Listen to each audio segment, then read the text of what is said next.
Ready to move in premium triplex villas at Kollur APR projects. BJP 5వ జాబితాలో AP Telangana Lok Sabha స్థానాలకు అభ్యర్థులు ఖరారు చేసింది. ఏపీలో బీజేపీ పోటీ చేసే మొత్తం 6 స్థానాలకు, తెలంగాణలో మరో 2 స్థానాలకు అభ్యర్థులు ప్రకటించింది. బీజేపీ లోక్సభ అభ్యర్థుల 5వ జాబితాను విడుదల చేసింది.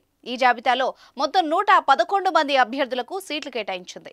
ఏపీలో టీడీపీ, జనసేనతో పొత్తులో భాగంగా బీజేపీ 10 అసెంబ్లీ, 6 లోక్సభ స్థానాల్లో పోటీ చేయనుంది.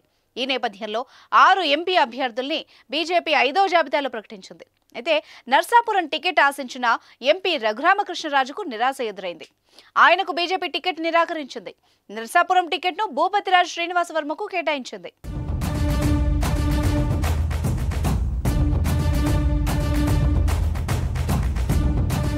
ఇప్పటికే తెలంగాణలో 15 మందికి సీట్లు ఖరారు చేసిన బీజేపీ తాజాగా మరో 2 స్థానాల్లో అభ్యర్థుల్ని ప్రకటించింది. వరంగల్ ఎస్సీ స్థానానికి ఇటీవల బీఆర్ఎస్ నుంచి బీజేపీలో చేరిన ఆరూరి రమేష్ కు, ఖమ్మం నుంచి తాండ్ర వినోద్రావుకు సీటు కేటాయించింది. ఏపీలో 10 అసెంబ్లీ స్థానాలకు సోమవారం రోజున బీజేపీ అభ్యర్థుల్ని ప్రకటించనుందని సమాచారం. పొత్తులో భాగంగా బీజేపీ ఏపీలో 10 అసెంబ్లీ స్థానాల్లో మాత్రమే పోటీ చేస్తుంది. ఎంపీ రఘురామకృష్ణరాజు తనకు టికెట్ దక్కకపోవడంతో అసంతృప్తి వ్యక్తం చేశారు. కొందరు కుట్ర చేసి తనకు టికెట్ రాకుండా చేశారని ఆరోపించారు.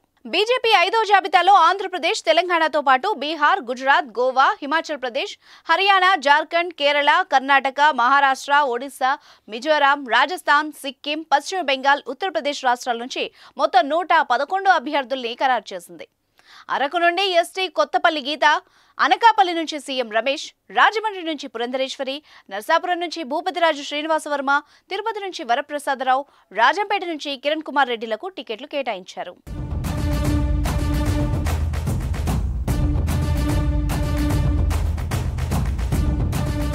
సుమన్ టీవీలో మీ పర్సనల్ అండ్ బిజినెస్ ప్రమోషన్స్ కోసం కింది నెంబర్కి కాంటాక్ట్ చేయండి.